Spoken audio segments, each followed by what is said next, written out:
PcLinuxOs the Easy Way by AskMrWizard.com.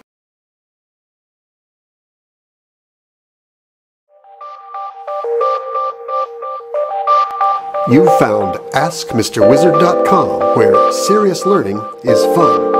This is just one of many episodes from AskMrWizard.com. Please check out our YouTube channel or go directly to our website, www.askmrwizard.com, to find the rest. Thanks. Thanks for joining me. My name is Bob Bozen, and I produce the AskMrWizard.com website, which is just loaded with technology and training tutorial videos like this one. This is actually a remake, an update of a series of movies. The original series was made back in 2012, helping people switch to Linux, and it consisted of about 30 standard definition segments that took people from start to finish from Windows to PcLinuxOs. Now it's 2015, 3 years later, and a few things have changed, and so I'm making an updated version of these standard definition movies by playing them and re-recording them in a high definition frame. Now, most things haven't changed, so as a general rule, we're just going to play the existing movies. However, from time to time, I'll pause the movie and pop in, make a few comments, or perhaps illustrate some things that are new, or some things that didn't show very well in the standard definition, where now I can give you a higher definition peek. Also, there won't be 30 segments this time. I'm going to combine some of the very short segments into multiples so that it'll be a little bit more convenient to watch all of this. But in general, this is just a simple update of a successful series of movies from a couple of years ago showing the easy way to migrate to PcLinuxOs. I hope you enjoy it.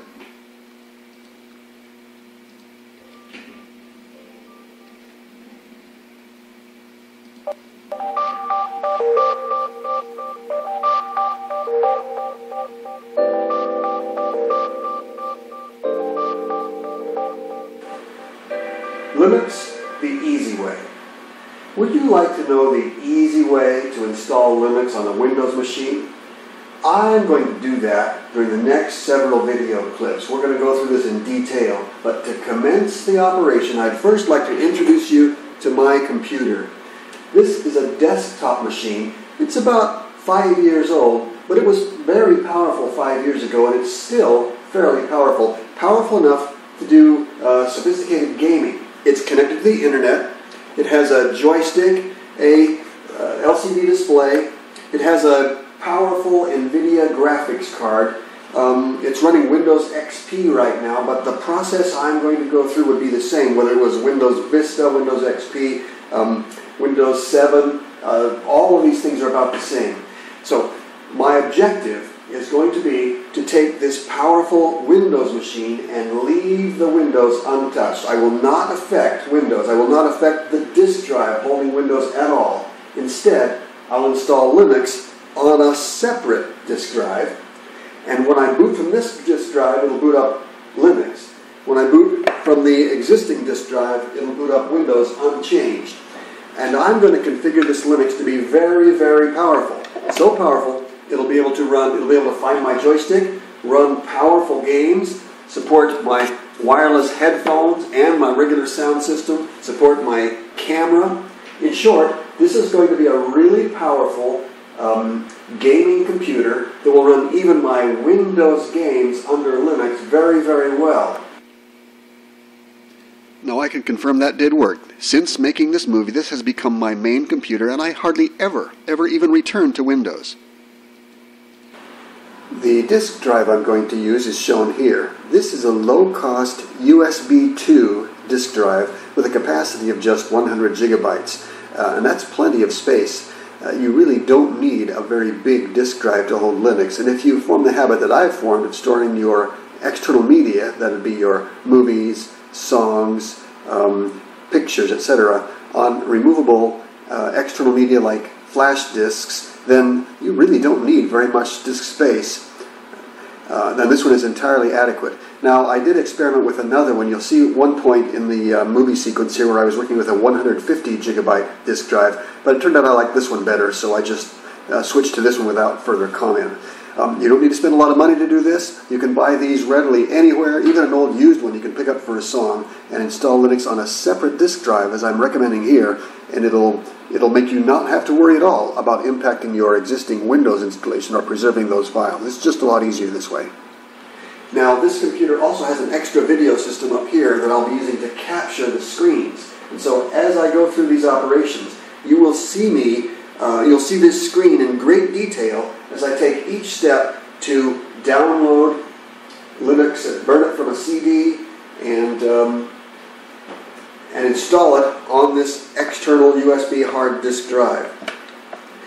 Now, in order to do this, you will also need to be comfortable with the BIOS, with bootstrapping your computer and configuring your computer so that it'll see and use a bootable CD-ROM to install Linux, or perhaps to see and use a bootable USB flash drive like this one.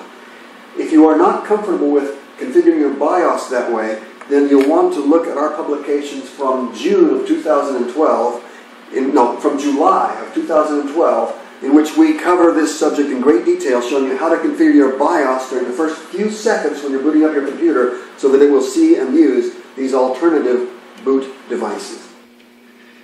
Okay. As you watch this series of videos, you'll find that I do make frequent reference to other videos available at www.askmrwizard.com. That's kind of an encyclopedic website that has a lot of background material, the foundation material upon which we rely for some of the technology that we will refer to in this series. So let me take just a minute and show you that. If we go over here to this desktop, I've got my AskMrWizard.com website here available. This is what it looks like, and you can either drill into any of these sections here on the top. I'll make a lot of references to things that are in the Linux section, or that last reference you just saw suggests we go back in time. And here along the left edge is kind of a blog listing. We can go back in time. We're getting to older and older and older things. And if we go back to July of 2012, as we just talked about, you can see the article we were talking about here is your computer's BIOS right there. And clicking on that would take us to the very thing that I was talking about in that older movie. So it would probably be a good idea for you to bookmark that www.askmrwizard.com as you watch these clips so you can get back there easily, because there are going to be a lot of references to it. And it does have a lot of material there that can be very, very helpful to you. So now I'm going to get out of your way and continue back there.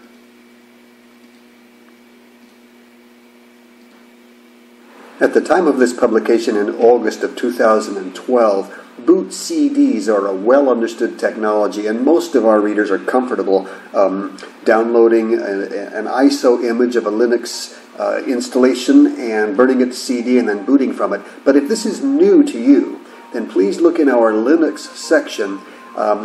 We cover this in great detail as we revealed how to do this for PcLinuxOs 2008, and all of the principles are exactly the same. You can also get a lot of help on this subject from other websites because it is very well understood. Okay, let's just skip ahead to the next segment.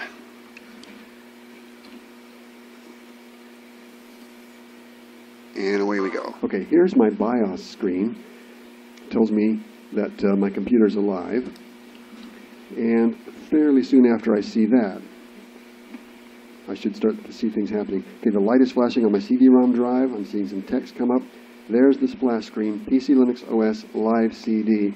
It offers a whole bunch of options, and I can use my keyboard's arrow keys. Here's down arrow, down arrow, down arrow, up arrow, up arrow, up arrow, etc. to pick one of these options. As a general rule, the option I want is this one, Live CD. So I'm pressing Enter, having highlighted Live CD. Notice here along the bottom of my screen, there are also various prompts about other options and function keys I could hit for different display options.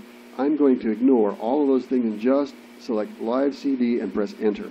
Whereupon my screen clears and it loads my initial RAM disk and the kernel of Linux. Then I get this splash screen that shows PcLinuxOs with a bar graph advancing from left to right as the kernel and the operating system is loaded. When that gets all the way across, we'll be able to take the next step. It is normal to see some funny things here. Sometimes diagnostic messages will pop up. Sometimes the screen will go black and then white. Sometimes there may be long delays. Again, at this point, there could be very long delays depending on what kind of hardware is discovered and how it initializes, how it responds to various probes. PcLinuxOs, of course, starts out profoundly ignorant of the kind of system it's coming into. It has to test every possibility, and it runs through a very complex series of tests and diagnostics and probes and initializations and uninitializations and memory clearing and allocating. There's just a lot that it's got to do to figure out whether or not it can boot into this system. But where it says booting the system, that's a good sign. Okay, obviously here I've shown what it's like to boot up from an install CD. In the intervening years, the logo's changed. It no longer looks like this, and it's a little more colorful, but all of the principles are exactly the same. At this point, I can hit Escape and see additional details. By hitting Escape, I get a text screen that shows me a little more about what it's doing. Here, nothing terribly useful right now, just says detecting hardware thinking. Again, it's in the middle of that complex process I was talking about, where the various drivers, the heart of the kernel is trying to figure out what have I got to deal with here. It's bringing up things, it's looking, for example, have I got a mouse? It knows I've got a keyboard, but it tries to figure out what kind of keyboard I've got. It tries to know how to interpret the keys I might hit while I'm in this startup diagnostic mode. It also needs to wake up the USB devices in case my keyboard or mouse are connected through USB. So it is really doing a lot. Very often, the delays are related to allocating disk drive space and checking for CD-ROMs. Now you get this long scrolling list of things as it does things and discovers stuff. Can you see that list that says OK along the right, that list of OKs? That's what you want to see. Most of the time, you're going to see OK, OK, OK. Sometimes you'll get an error message there. Sometimes that's even harmless. You just kind of have to get familiar with what's going to work in your particular situation. But as a general rule, within a couple of minutes, you're going to see this, where it says, please choose your keyboard layout.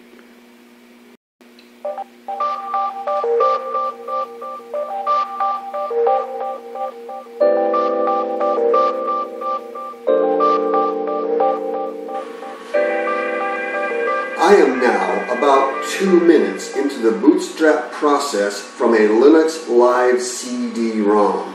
And in my experience, most of these Linux Live boot up situations know or anticipate they'll be relying on keyboard keystrokes for some future steps, and they need to know what kind of keyboard I've got. I have a US keyboard, and that is the default in this long scrollable list that is displayed. The idea here is that I will highlight one of the entries on this list to designate what kind of keyboard I am using so that it can then properly interpret my keystrokes for the rest of the installation.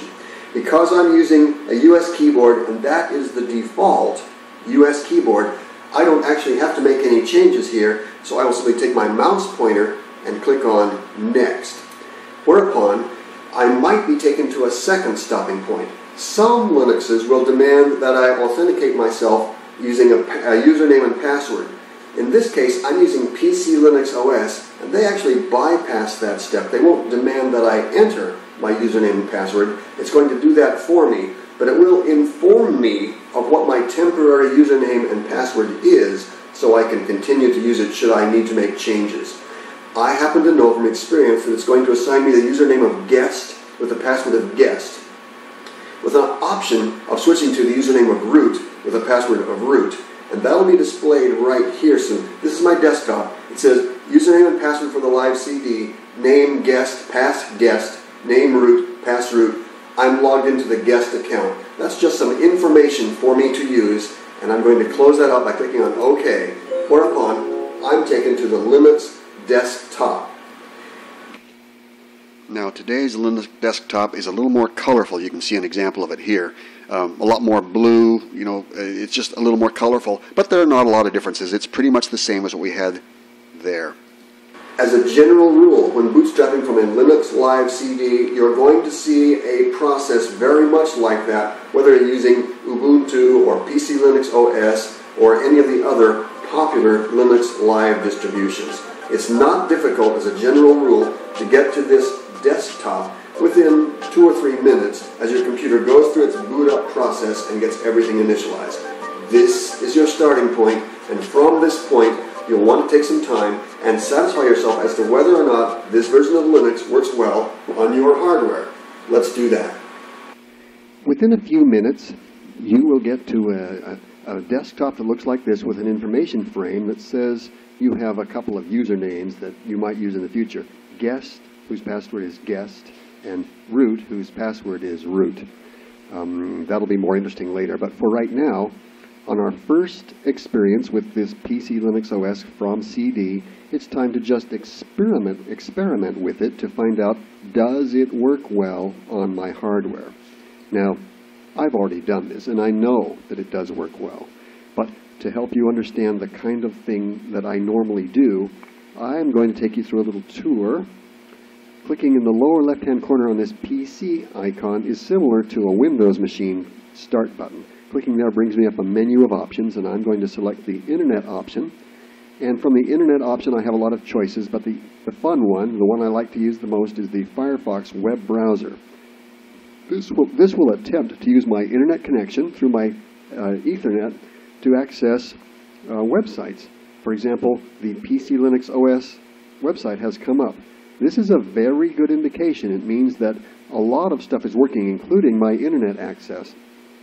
I could play with other things, the various icons that are here, and the other programs that are out here, the applications. But once that is done, and I normally do that until I'm satisfied that PcLinuxOS or a particular version of Linux that I'm using is working well on my hardware. And once I reach that point, then it's time to actually install it.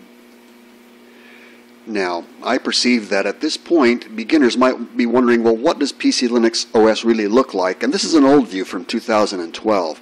If you go to my website, you can get a tour of what it looks like nowadays in 2015. I'm going to go over to my website. In fact, go to my YouTube channel. And my YouTube channel looks like this, the B. Bozen YouTube channel. You can find it by searching for AskMrWizard.com channel. There's some playlists here. One of them is Switching to Linux the Easy Way. And in that playlist, the one you want is not that one. Introducing PcLinuxOS. Here it is. The playlist is called Introducing PcLinuxOS. And this movie right here will give you a fine tour of what PcLinuxOS looks like nowadays in great detail. I don't think we're going to actually watch that right now. And we'll just continue that. Now, there are a lot of different ways to install a Linux system. Sometimes you want to wipe out Windows and just completely replace it. Other times you want to share your existing hard disk drive with Windows without destroying Windows.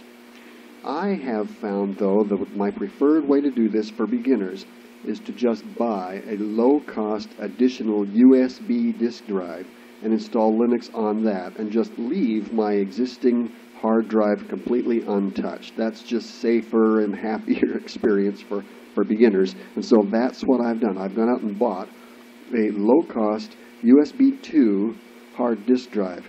Now, these are readily available today throughout the United States for on the order of $50 to $100. They're just not very expensive, and you don't need a very big one. I'm using a 100 gigabyte hard disk drive, and that's plenty of space for the kind of things that I normally do here, because I like to keep my data on additional disk drives. Choose one that makes sense to you, whatever you like. I am now going to plug that disk drive into a USB port, and we'll see if Linux can detect it. So I'm plugging it in now. I can see the power light on the disk drive has come on, and Linux should be detecting it and bring up some kind of an option to open it here in a moment. Waiting, waiting, waiting. There it is. Available devices. Oh, it says there are 3 actions for this device. By left-clicking on that, I can choose from among those actions, and I like this bottom one, Open with File Manager. So it's going to open up that disk drive, and what I see is a completely blank disk drive. All of this space right here being empty, that's good. It means that I've got a blank disk drive with nothing on it. That's what I want to use to install PcLinuxOS. I wonder if I right-click on that, if I can look at various options. I could hide it. Okay, so that disk drive is in place, and I'm going to use it to install PcLinuxOS. Having now satisfied myself that Linux runs okay on this machine, and having connected an external USB disk drive, I want to install Linux on it. I'm going to begin that process by clicking on this icon right here that says Install PcLinuxOs. And that's just the same. That hasn't changed. If you have a brand new install DVD or install media for PcLinuxOs in 2015, you'll see an icon just like that, and it's very easy to get back to this point. And it prompts up help that says Install PcLinuxOs Live System to disk. That's what I want to do. But I want to do it in a way that leaves my Windows system intact. In fact, I want to leave my entire Windows hard disk drive untouched. This new frame pops up. It says Drake Live Install. This wizard will help you to install the PcLinuxOs distribution. Fine, I'm clicking Next. Whereupon it's going to examine my disk drives and come up with some suggested ways to install. Now, it doesn't know what I have in mind, so it's going to suggest some options that I'm not going to choose. One option that it will suggest is to compress Windows and find extra space in my Windows partition for a new Linux system. I'm not going to do that. I don't want to mess with Windows. It will also suggest it could wipe out Windows entirely. I don't want to do that. Once it gets done examining my disk drives and makes those suggestions, I'm going to choose an option called Custom Disk Partitioning that allows me to take complete control, and then I can guide it into installing on this second disk drive, which it won't normally do. So we're waiting. Now, this takes a while. This computer in particular has a lot of disk drives connected to it that are not going to be related to this operation, but they do slow things down. I've got a CD-ROM drive and 2 DVD drives and more than 20 USB ports on this machine, a lot of different peripherals, and so it's taking a while figuring all this stuff out. But I have faith that within a minute or so, oh, there it is. Here's a map of suggested options for installing PcLinuxOs. Now, 3 years later, I will comment, I've used all of these options extensively. Used existing partitions, used free space, erase and use entire disk. There's another option that we'll show you in a minute about actually compressing Windows enough to liberate extra space for Linux. I've had good success even with that one. Technically that's got to be considered risky. That's a very advanced concept to compress Windows and clear out its, find free space in the Windows partition and use that. And years ago, I was afraid to try that. I thought it might wipe out my Windows. And of course, there's no guarantee. This could wipe out your Windows, especially if Windows is damaged to begin with, if it has a damaged file system. But when I've had a clean Windows system on a clean Windows file system, I've had very good luck with that, and it does work. That's not what I'm going to do in this series. I think the safest way is, as I said, to buy an external disk drive and use that. Now we've had a slight change of context. Take a look right here. Can you see these two tabs labeled SDA and SDB? Those stand for System Drive A and System Drive B, where System Drive A is my Windows disk, the one that's internal to the computer, the one I do not want to change. System Drive B, SDB here, is my new disk drive, the 100 gigabyte USB 2 drive. That's the one on which I want to install Linux. That's why I've clicked this tab, and that's why the map you see here looks different. This represents the System Drive B, and I'm about to create some new partitions on it. I'll need to create 3 partitions on this new disk drive to accommodate what I need to do for Linux. Let's proceed with that. I don't want to change System Drive A, and when I'm done here, we'll be left with a situation where if System Drive B, if that external USB 2 drive is not plugged in, Linux will boot, or Windows will boot normally from System Drive A. On the other hand, if I do have that USB disk drive plugged in, Linux will see that and boot from it and bring up Linux. Here we go. Partitions for Linux the way I recommend it being installed. First, I'll need a swap partition. That's always required, and I'm going to create that swap partition right now by making a Linux swap partition. And it's suggesting 8 gigabytes for that, and I'm fine with that. It's about the right size, so I'm leaving that alone. And now we see on this map, I've got 2 partitions, here and here. The swap partition is there, and then there's still this blank area. I'm now going to create a second partition for my root file system. I'm clicking Create. In this case, I want to use the default journalized ext4 file system, but for size, I'm going to go about 15 gigabytes. I find I like about 15 gigabytes for my root partition. So I'm going to mount it at root and clicking OK.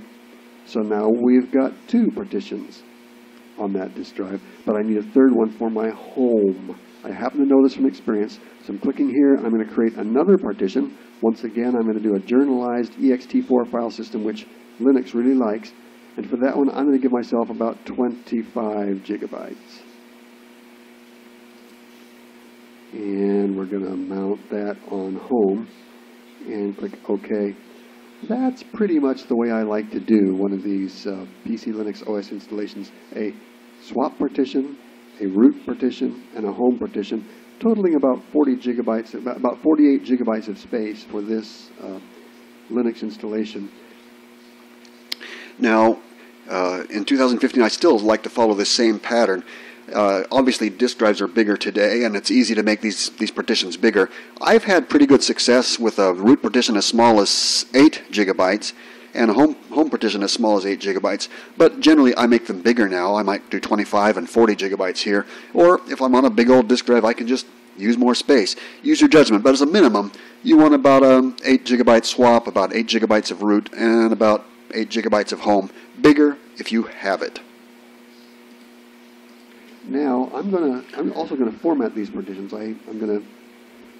Don't think I need to format the swap partition, but I am going to format my root partition by clicking Format, and it warns me that's going to change this disk drive, and I'm okay with that.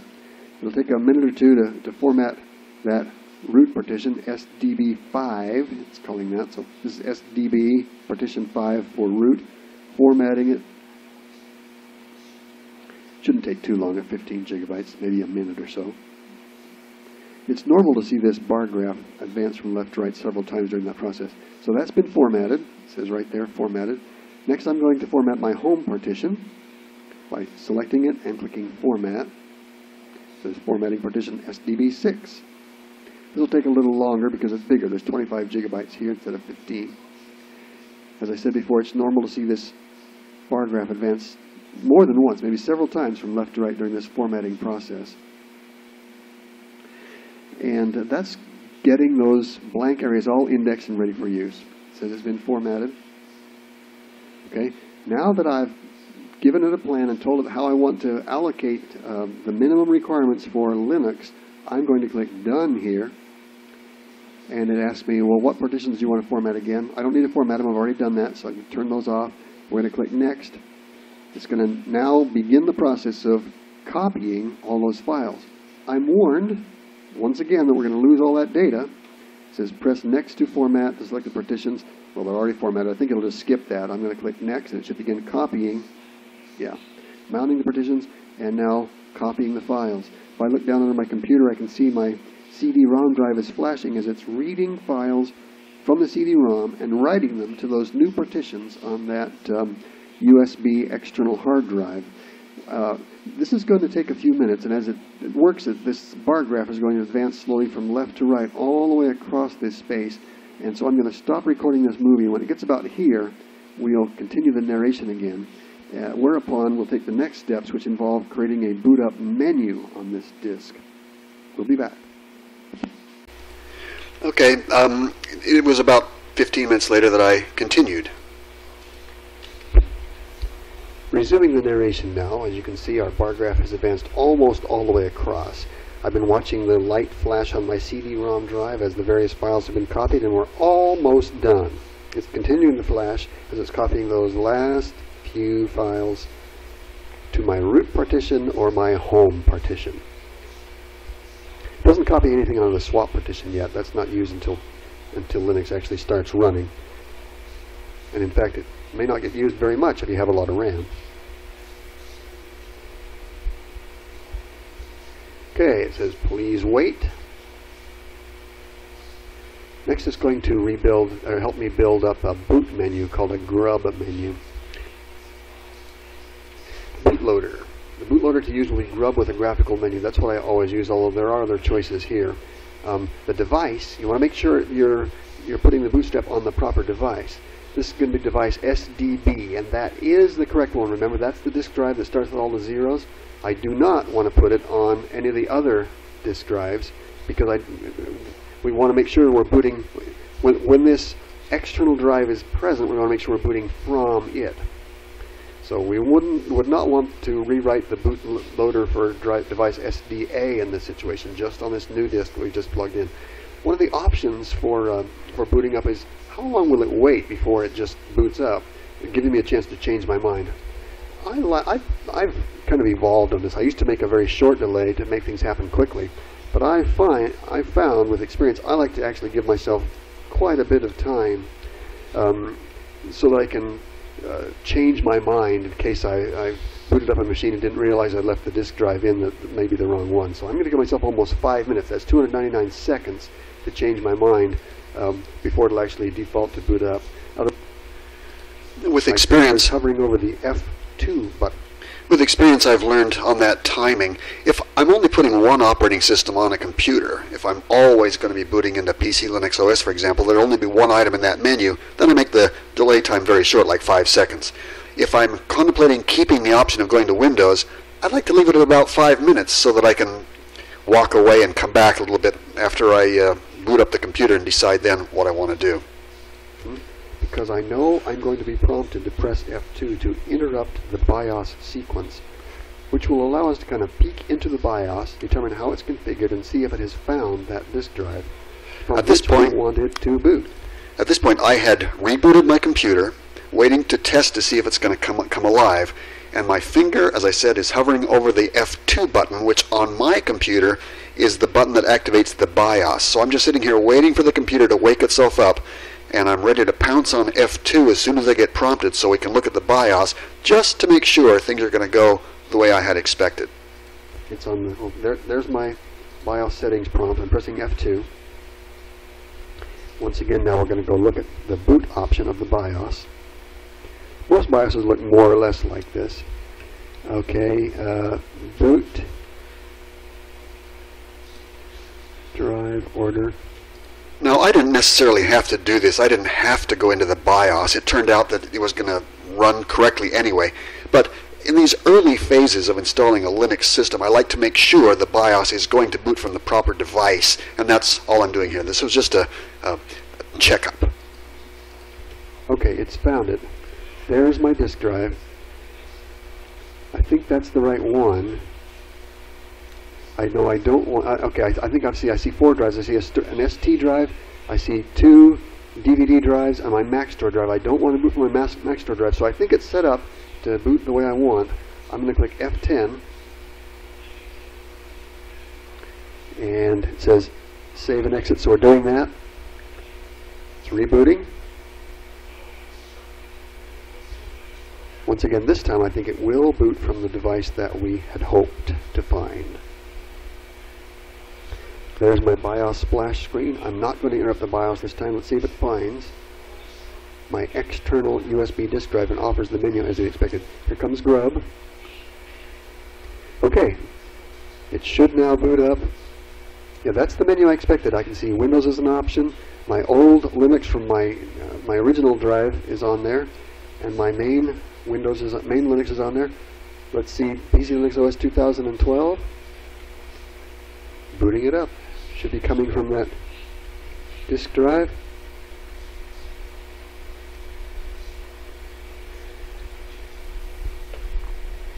If that disk drive is flashing, it's the right one. I can see the light on the external disk drive is flashing. So we are booting from the drive we had expected to use. Booting the system.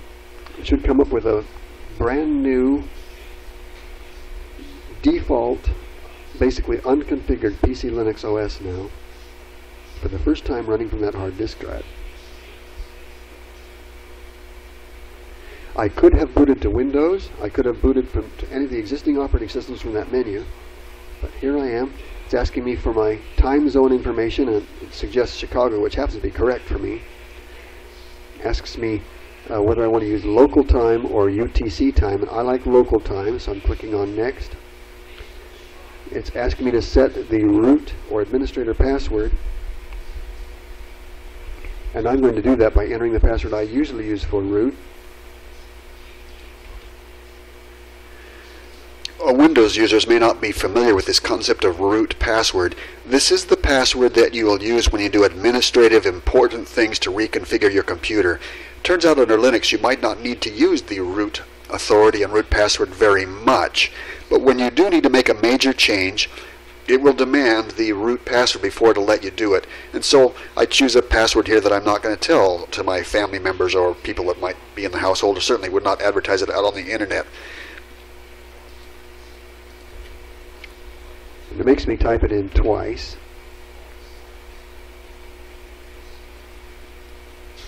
I'll use that password from now on whenever I want to do administrative things on this machine, so I need to remember it. Clicking next. Asks me to enter the name of any other user. Yeah, I'm going to put myself in here. This is so I can create a username that I will use for routine things. As a normal rule, I'm going to choose the name bbozen, that's me, and log on using my routine password to do routine things, running normal apps when I'm not reconfiguring stuff. This will be my main entry point into the computer, so I'll need to remember my name and password just like you would on any modern operating system.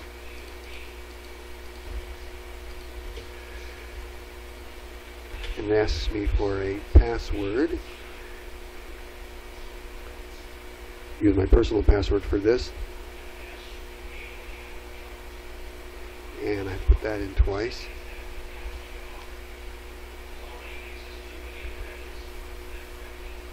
So now, it knows about me, and it knows about root, and it allows me to sign in. I'm signing in as me, as just a regular user.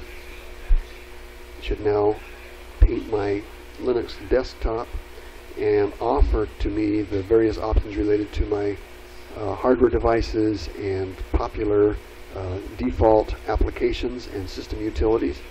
Here we are. Please update your system. It lets me know I need to do some updating. That's true. I do need to do some updating. PcLinuxOs is a rolling release providing security and frequent software through updates and repositories. Please do a full update of your system at least twice a month. It tells me how to do it. I'll take you through all that. We're going to use using the Synaptic Package Manager. We do know about that. Here's some help on how to update. Keeping it up to date, that's all very important, and it really is. Okay, here. Okay, that's what it's like to install PcLinuxOs from the ground up, and it just doesn't take very long. You saw it in real time just as I did it, and of course I paused to comment on a lot of things. It's just pretty darn easy to do. And the picture you see here is what it used to look like in 2012. Nowadays that same desktop is a little more colorful, looks more like this. But this is the end of this first segment of my 2015 update on PcLinuxOs the easy way. We'll do some more segments a little bit later showing how you actually update this, configure it, expand it, how to get free software for it, and even how to make it run your advanced Windows applications, even some graphically intensive games and some upcoming segments. Please stay tuned. This is going to be fun.